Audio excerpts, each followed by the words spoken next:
Hello दोस्तों, स्वागत है आपका हमारे चैनल स्टॉक मार्केट ज्ञान में।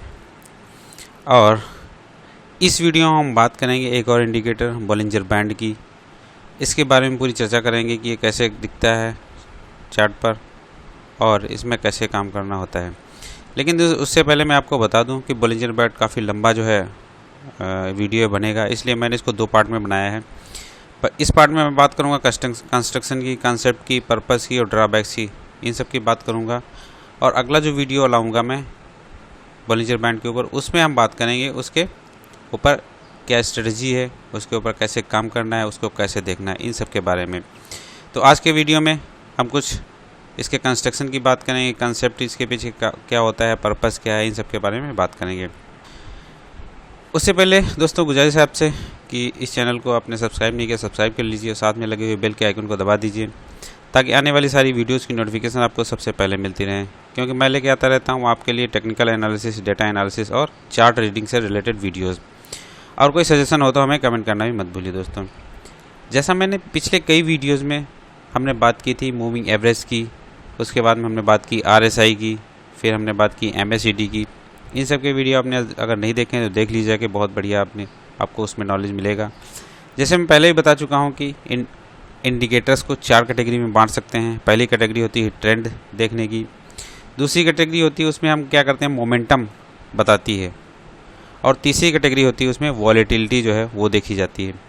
तो ये बोलिंजर बैंड जो है ये वॉलेटिलिटी को मेजर करता है। जैसे कि आप जानते हैं कि मार्केट के अंदर वॉलेटिलिटी बहुत अहम हिस्सा होती है दोस्तों मार्केट का, उसके बिना मार्केट चल नहीं सकती।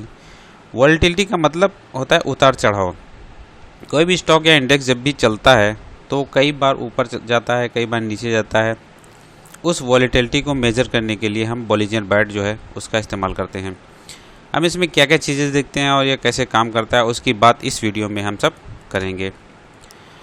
तो सबसे पहले इसके बारे में जान लेते हैं क्या है, क्या चीज़ है ये, इसे किसने बनाया था, उन्होंने इसके बारे में क्या क्या बोला था और क्या एक्सपेक्टेशंस उनकी थी इस बोलिंजर बैंड के ऊपर। सबसे पहले तो ये जान लेते हैं कि इसे बनाया किसने था। जैसा कि आप स्क्रीन पे देख सकते हैं इसे जो है जॉन बोलिंजर ने बनाया था, इसे इन्वेंट किया था उन्होंने देखा था कि ऐसा किया जा सकता है। ये बैंड जैसे उन्होंने बताया ओवरबॉट ओवरसोल्ड लेवल के लिए होता है, लेकिन मेरा मानना है कि ओवरबॉट ओवरसोल्ड लेवल इससे नहीं देख सकते हैं। और ओवरबॉट ओवरसोल्ड लेवल देखने का सबसे अच्छा जो है आपका RSI है, स्टोकास्टिक है। उसकी बात आगे करेंगे, इसमें क्या क्या चीज़ें देख सकते हैं दोस्तों। वास्तव में ये बैंड होता क्या है वो समझते हैं। पहले दोस्तों ये आपकी स्क्रीन पे जो आ रहा है एक पूरा कॉन्सेप्ट में बता रहा हूँ, ये क्या क्या चीज़ है, कैसे कैसे काम करती है। वास्तव में ये बैंड होता क्या है वो समझते हैं। ये बैंड एक्चुअली वॉलेटिलिटी के ऊपर है, तो ये स्टैंडर्ड डेविएशन पर बेस्ड है। एक 20 दिन की सिंपल मूविंग एवरेज के दोनों तरफ एक बैंड बनाया जाता है, उसे हम बोलिंजर बैंड कहते हैं। सबसे पहले जो है स्टैंडर्ड डेविएशन बता देता हूँ ये क्या होता है। डेविएशन का मतलब क्या होता है कि अपने मीन पॉइंट से, मतलब अपने मध्य से कोई चीज़ ऊपर या नीचे कितनी दूर है, बोलते हैं हम डेविएशन। दोस्तों मीन रिवर्जन के केस में माना जाता है कि अपने मीन पॉइंट्स जो कि 20 दिन की एवरेज है यहाँ पे, उसके पास उससे ज़्यादा दूर चली जाती है तो एक बार उसे मीन के पास वापस आना ही पड़ता है। इस कंसेप्ट के ऊपर बेस्ड है ये। यानी कि कोई चीज़ अगर मीन से अगर थोड़ा ऊपर चली गई या नीचे चली गई है तो उसको एक बार मीन के पास जो है, मीन लाइन के पास आना ही पड़ता है। इसके ऊपर ये बेस्ड है दोस्तों। 20 दिन की सिंपल मूविंग एवरेज या 20 कैंडल जो भी है वो एक एवरेज अगर हम लगा दें और उसका 2 स्टैंडर्ड डेविएशन ऊपर और 2 स्टैंडर्ड डेविएशन नीचे का अगर हम एक बैंड क्रिएट कर दें तो स्टॉक ज़्यादातर उसी बैंड के अंदर रहता है। और जब भी वो अपने हायर बैंड की तरफ जाएगा वहाँ पर उसको रेजिस्टेंस मिलेगी, और जब भी वो अपने लोअर बैंड की तरफ आएगा वहाँ पर उसको सपोर्ट मिलेगी। इसीलिए इन्होंने ये लिखा है दोस्तों कि ओवरबॉट ओवरसोल्ड लेवल देखने के लिए होता है ये। यानी अपने अपर बैंड पर जाएगा तो उसका मतलब है कि ओवरबॉट हो गया, नीचे वाले बैंड पर आ जाएगा तो ओवरसोल्ड हो गया। लेकिन मेरे हिसाब से इसको देखने का सही तरीका ये नहीं है। मेरे हिसाब से इसका तरीका क्या है दोस्तों वो मैं बता देता हूँ। मैं दोस्तों एक बात आपको बताऊँगा, किसी चीज़ को ब्लाइंडली फॉलो करने की ज़रूरत नहीं है। वो अगर आपके हिसाब से वो काम कर रही है चीज़ तभी आप उसको फॉलो कीजिए। हम इसका कैसे यूज़ कर सकते हैं ये देखेंगे। बहुत बढ़िया काम करता है ये, ख़ास तौर पर डेली चार्ट के ऊपर। छोटे टाइम फ्रेम में ये बैंड इतना अच्छा काम नहीं करता है, क्योंकि वॉलीटिलिटी उसमें बहुत ज़्यादा होती है छोटे टाइम फ्रेम में। तो आपको 60 मिनट के टाइम फ्रेम से ऊपर के जितने भी टाइम फ्रेम है वहाँ पर इसको आप यूज़ कर सकते हैं। दोस्तों इसको चार्ट पे देख लेते हैं ये कैसा दिखता है। दोस्तों ये चार्ट आपके सामने आ रहा है, उस पर एक बैंड लगा हुआ है। ये बैंड आप देख सकते हैं, ये ऊपर नीचे का बैंड लगा हुआ है। दोनों तरफ बैंड यहाँ पे हमने क्रिएट कर दिया है।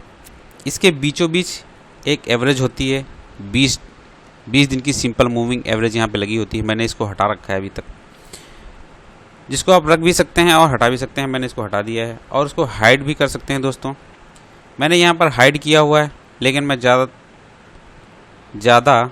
ज़्यादातर इसको एक्सपोनेंशियल के साथ यूज़ करता हूँ। मैं इसको सिंपल मूविंग एवरेज हटा के यहाँ पे एक्सपोनेंशियल मूविंग एवरेज लगा देता हूँ, क्योंकि मैंने पहले भी बता चुका हूँ कि एक्सपोनेंशियल मूविंग एवरेज जो है सिंपल मूविंग एवरेज से अच्छी होती है, वो अच्छा काम करती है, जल्दी सिग्नल देती है आपको। ये स्टैंडर्ड डेविएशन एक्चुअली होता क्या है, सबसे पहले ये समझ लेते हैं तो आपको आसानी हो जाएगी। दोस्तों आपकी स्क्रीन पे एक चार्ट आ रहा है, ये स्टैंडर्ड डेविएशन का चार्ट आपके सामने है। बहुत सारे लोगों ने अपने स्कूल के दिनों में पढ़ा भी होगा। ये बीच वाली लाइन आप देख रहे हैं, ये वाली लाइन जो है ये 0 की लाइन है, और इसके दाहिने तरफ ये 1 2 3 ये प्लस में आएंगी दोस्तों वैल्यूज़, और इसके बाईं तरफ ये -1 -2 -3 ये जो है माइनस में वैल्यूज़ आएंगी। इस तरीके से आपको ये चार्ट दिखेगा। इस डेविएशन बैंड को अगर हम देखेंगे, अगर हम 2 नंबर वालों को देखें, ये 2 नंबर वाला जो है यहाँ पे 2 नंबर -2, यहाँ पे 2 नंबर +2, इस पूरे चार्ट के अंदर मैक्सिमम एरिया असल में 2 स्टैंडर्ड डेविएशन में कवर हो गया। आप देख लीजिए, यहाँ से लगा के यहाँ से देखिए, पूरा का पूरा जो है मैक्सिमम एरिया करीब 95% वो कवर हो गया यहाँ पे। यानी कि 2 स्टैंडर्ड डेविएशन का मतलब संभावना जो है किसी चीज़ की 195% केस में 2 स्टैंडर्ड डेविएशन के नीचे या ऊपर नहीं जाती है। ये चार्ट हमें बता रहा है, क्योंकि यहाँ के बाद देखिए, ये 2 नंबर के बाद, 2 नंबर वाले एरिया के बाद जो है ये बहुत ज़्यादा नैरो हो गया। देखिए छोटा सा एरिया, करीब दोनों का अगर मिला 5% ही होगा ये एरिया। अगर मैं पूरे चार्ट में पूछूं कि ये 1 2 3 पॉइंट में इस पूरे ग्राफ में मैक्सिमम एरिया कितने नंबर तक कवर हो गया है, तो आप देख सकते हैं कि आप देख के ही बता देंगे कि मैक्सिमम एरिया और 1 और 2 नंबर के अंदर जो है वो कवर हो गया। उसके बाद का एरिया बहुत छोटा है, उसके बाद का एरिया देखिए कितना छोटा है, ये वाला एरिया बहुत छोटा है। स्टैंडर्ड डेविएशन ये बोलता है कि 2 स्टैंडर्ड डेविएशन ऊपर और 2 स्टैंडर्ड डेविएशन नीचे, उसके बीच ज़्यादातर संभावनाएं कवर हो जाती हैं। 95% केस उसमें कवर हो जाते हैं, इसीलिए उन्होंने 2 स्टैंडर्ड डेविएशन को चुना है। इसके हिसाब से ये बोलते हैं कि 20 दिन का अगर हम एवरेज ले लें, उसका वो मीन पॉइंट हो जाएगा। उसके ऊपर 2 स्टैंडर्ड डेविएशन और मीन पॉइंट के नीचे 2 स्टैंडर्ड डेविएशन, वो एक बैंड है पूरा का पूरा। आप दिखा दूँ मैं इसको, एक इसमें 20 की मूविंग एवरेज होती है, यहाँ पे लगी होती है। उसके बाद जो है उसके ऊपर 2 स्टैंडर्ड डेविएशन ये अपर बैंड है, उसके नीचे ये 2 स्टैंडर्ड डेविएशन नीचे ये आपका लोअर बैंड बना दिया जाता है। और दोस्तों 95% केस में उसी बैंड के अंदर रहेगा। जो भाव चल रहा है वो किसी न किसी ट्रेंड में है, चाहे ऊपर का हो या नीचे का। ये बैंड इतना अच्छा काम करता है दोस्तों, और ये आपको बहुत काम की चीज़ है। ये उनके हिसाब से ये स्टॉक अगर ऊपर चला गया तो उसको नीचे आना है, ये कॉन्सेप्ट पूरा नहीं है दोस्तों।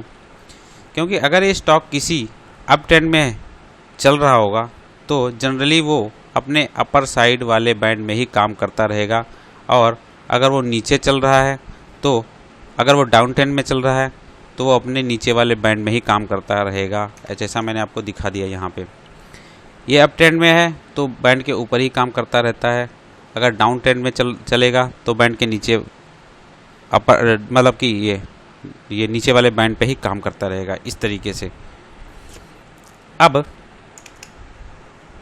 अब हमें इसमें देखना क्या है वो मैं बता देता हूँ, और ये हमारे किस काम आ सकता है। सबसे पहले आपको कॉन्सेप्ट समझना होगा। अगर आप कॉन्सेप्ट समझ गए तो आप सब कुछ समझ जाएंगे। कॉन्सेप्ट क्या है? कॉन्सेप्ट ये है कि 2 स्टैंडर्ड डेविएशन ऊपर और 2 स्टैंडर्ड डेविएशन नीचे, उसके ज़्यादा ऊपर या नीचे जाना आसान नहीं है दोस्तों। तो स्टॉक जब भी नीचे की तरफ आएगा उसे ऊपर जाना पड़ेगा, जब भी ऊपर की तरफ जाएगा उसे नीचे आना पड़ेगा। आप यहाँ पे देख लीजिए, जब भी ऊपर जाएगा उसको नीचे आना पड़ेगा, जब नीचे जाएगा इसको ऊपर जाना पड़ेगा। लेकिन उन्हें एक बात नहीं बताई, वो ये है कि अप ट्रेंड वाला स्टॉक हो सकता है नीचे आए ही ना, और आए तो ज़्यादा ना आए, और जो डाउन ट्रेंड वाला स्टॉक है हो सकता है ऊपर आए ना, और आए तो थोड़ा ही बहुत आए। तो मेरे हिसाब से ये बैंड जो है ट्रेंड के अंदर बहुत ही बेहतरीन काम करता है। जो अगर कोई स्टॉक ट्रेंड में है तो उसमें बहुत ही बेहतरीन काम करेगा ये। आपको ट्रेंड के अंदर देखना क्या है, अगर अप ट्रेंड चल रहा है तो आपको इस बैंड के नीचे की साइड हमेशा सपोर्ट मिलेगी।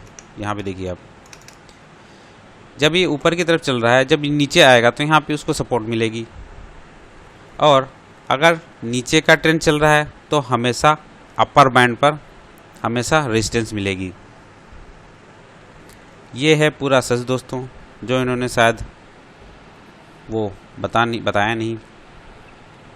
इन्होंने ये तो बोल दिया कि अपर बैंड पर रेजिस्टेंस मिलेगी, लोअर वाले पर सपोर्ट मिलेगी, लेकिन कब ये नहीं बताया। और ये मैं आपको बता रहा हूँ, वो आप जो है अच्छी तरीके से आप समझ लीजिए कि जब भी स्टॉक ऊपर चल रहा होगा तो वहाँ पर उसको ऊपर वाले बैंड पर रेजिस्टेंस नहीं मिलेगी, क्योंकि वो अप ट्रेंड में चल रहा है दोस्तों। वो अपने बैंड को बार बार काट सकता है, लेकिन वो नीचे वाले बैंड को बार बार नहीं काटेगा, क्योंकि जो नीचे वाला बैंड है -2 स्टैंडर्ड डेविएशन है, और जैसे आपको मैंने बताया 95% केस में वो अपने नीचे वाले बैंड को नहीं काटेगा अगर वो अप ट्रेंड में चल रहा है तो, क्योंकि नीचे वाला बैंड उसके सपोर्ट का काम करेगा दोस्तों। वो बैंड वो है जहाँ पर वो जाना नहीं चाहता है, वो बैंड वो है जो उसकी वॉलेटिलिटी है, उसकी आखिरी सीमा है, इसीलिए उसको नीचे आसानी से नहीं जाएगा, और जाएगा तो रुकेगा नहीं। लेकिन अगर मान लेते हैं कि कोई स्टॉक ऑलरेडी डाउन ट्रेंड में है, एक अप ट्रेंड का मैंने दिखा दिया। अप ट्रेंड में क्या होगा दोस्तों, अप ट्रेंड में जब भी ऊपर जाएगा नीचे वाले पे उसको सपोर्ट मिलेगी, और कोई अगर डाउन ट्रेंड का स्टॉक है, ये डाउन ट्रेंड में चल रहा है, तो ऊपर वाले बैंड पे उसको रेजिस्टेंस मिलेगी दोस्तों। अगर मान लेते हैं कि कोई स्टॉक ऑलरेडी डाउन ट्रेंड में है तो उसकी वॉलेटिलिटी है तो नीचे की तरफ हमेशा एक्सटेंड होगी, वो हमेशा ही नीचे की तरफ जाएगा, क्योंकि वो ऑलरेडी जो है डाउन ट्रेंड में चल रहा है दोस्तों। तो वहाँ पर इनकी थ्योरी फेल हो जाती है कि वो नीचे वाले बैंड को नहीं काट सकता है। बिल्कुल काट सकता है दोस्तों अगर वो डाउन ट्रेंड में चल रहा है, लेकिन डाउन ट्रेंड में वो ऊपर वाले बैंड को नहीं काटेगा। जैसा कि आप देख सकते हैं, ये नीचे के बैंड को काटता रहेगा, नीचे वाले बैंड में ही काम करता रहेगा, लेकिन ऊपर वाले बैंड को नहीं काटेगा, क्योंकि वहाँ उसको हमेशा रेजिस्टेंस मिलती है। जब भी वो उसके ऊपर जाना चाहेगा तो उसकी पिछली हिस्टोरिकल वॉलेटिलिटी है, जो 20 दिन की जो एवरेज लगी है, उसके हिसाब से 2 स्टैंडर्ड डेविएशन का ऊपर वाला जो एरिया है वहाँ पर वो आसानी से नहीं जाएगा, और जाएगा तो रुकेगा नहीं। वहाँ पर उसको हमेशा जो है रेजिस्टेंस मिलेगी। जब भी वो उसके ऊपर जाने की कोशिश करेगा, वो जो डाउन ट्रेंड वाला स्टॉक था वो हमेशा वहीं पलटेगा, और अप ट्रेंड वाला स्टॉक जो है वो हमेशा अपने नीचे वाले बैंड उसी से पलटेगा दोस्तों। तो इस तरीके से दोस्तों मैंने बताया है आपको ये काम करता है।